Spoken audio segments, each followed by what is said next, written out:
We have Dr. Harsha Alice, Chairman of Gateway College. But let's move on to the public-private partnership, because this is really critical in lots of contexts. Both sides can learn from each other, and some people have come up with models of codependency, of the interdependency actually between public and private partnerships.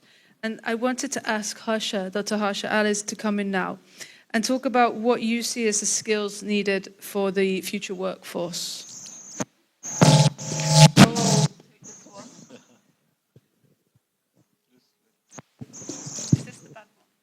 Okay, I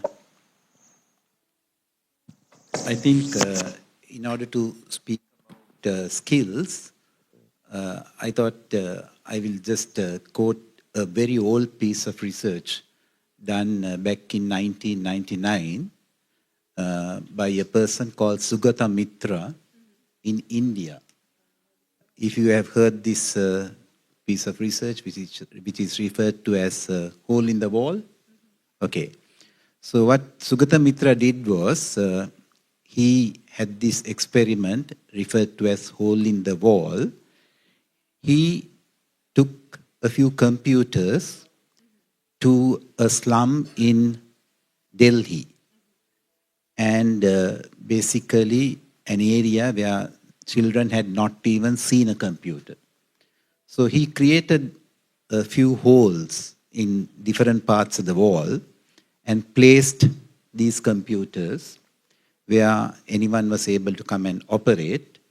But what he did thereafter was he connected all these computers to a network, and he monitored as to what was happening. So there came the children who had never seen a computer. They tried their hand, and after a few hours, he noticed that children were, making sense of what was there. They were operating. And within 24 hours, believe it or not, they were browsing the internet. Okay? And these are children who had no knowledge of IT, nor for sure English. But if you really analyze this whole experiment, you can see that there was communication between them, because no one child came and did it. They learned from one another. So there were a group of children who came, they tried their hand, discussed whatever. So there was communication between them. There was certainly collaboration, and of course, creativity and critical thinking. And this was in 1999, a year or two before the 21st century. Now today we call these 4 skills 21st century learning skills: communication, collaboration, creativity, critical thinking. So these skills were with children well before the 21st century. Whether they were born in a palace or a slum, all these children are gifted with these skills. Now, as educators, if we just analyze this picture, basically take collaboration. Now, within a few hours, they collaborated and learned from one another. Now, we are talking about reforms today, which is really good, because if you really take exams, they discourage collaboration. Certainly in Sri Lanka, with the kind of tuition culture we have, you in fact completely discourage collaboration. So you need to go into this assignment, assessment mode, and we are very happy that we are today talking about reforms which are going to embrace that. Then we'll take communication. Now, they were able to communicate with one another with whatever language they spoke, but imagine if you equip them with English language. Their communication can move from the area they live to other areas and of course to the entire world. So those are 2 very important aspects that we need to address as educators. And I'm happy both these aspects are discussed in abundance today. But in Sri Lanka, if you analyze, we also have a few unique problems.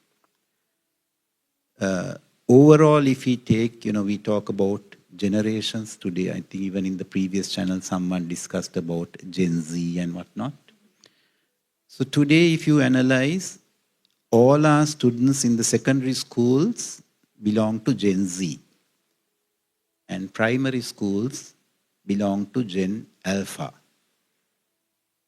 And teachers generally are not in that generation. Some of our schools, especially private schools, we have very young teachers.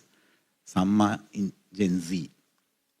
But overall, if you take the population of the world, and if you just consider the mean age, Africa in general has a very young population. The median age, not mean, median age is about 18. Whereas Europe, the median age is in the 40s.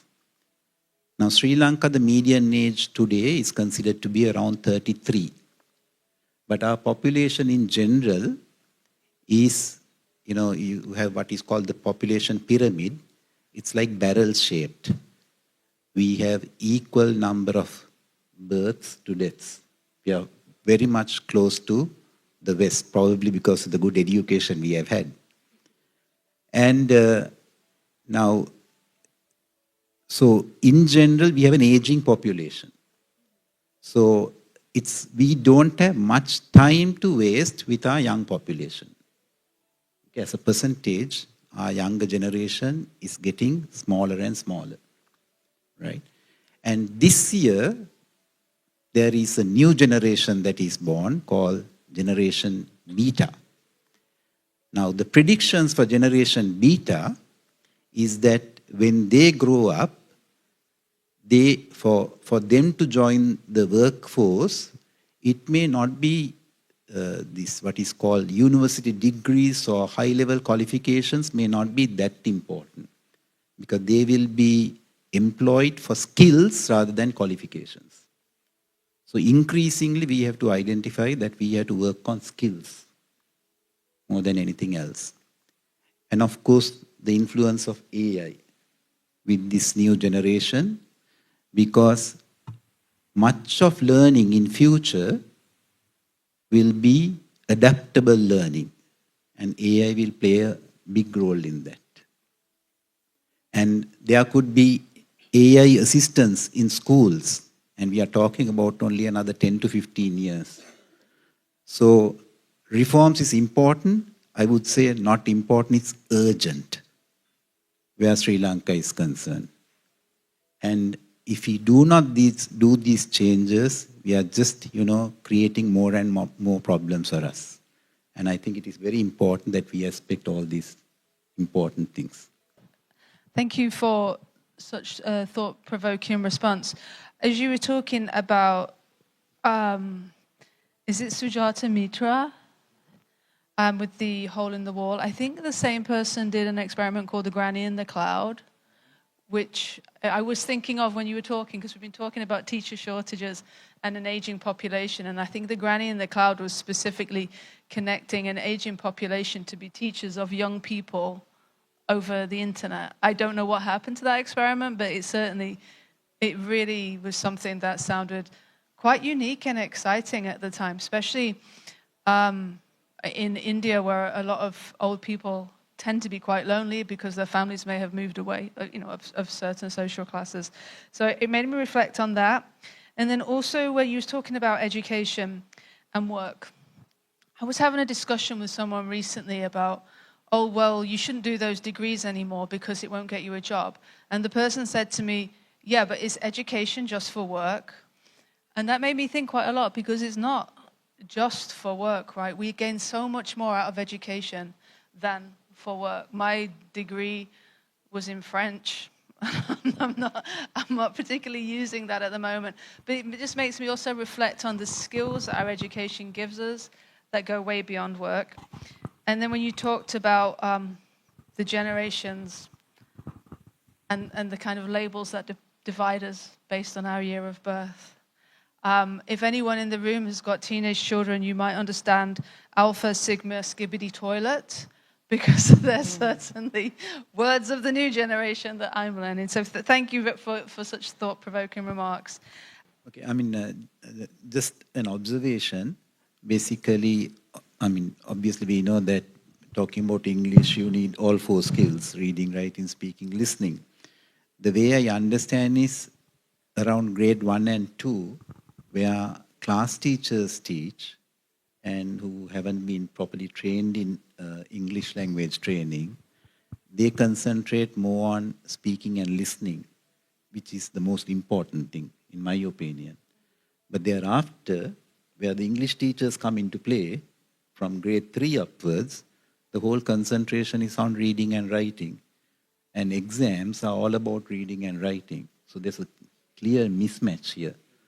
And that is one of the root causes, I believe, where employability is concerned.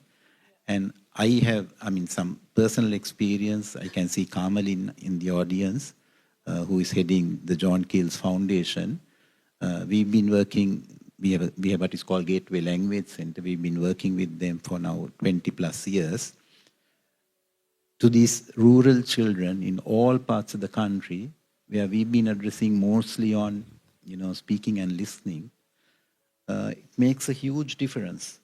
And it's not just the English language, it is also the confidence that these children get. And, kind of it affects their personality. So I think we have to really address that mismatch going forward. Thank you.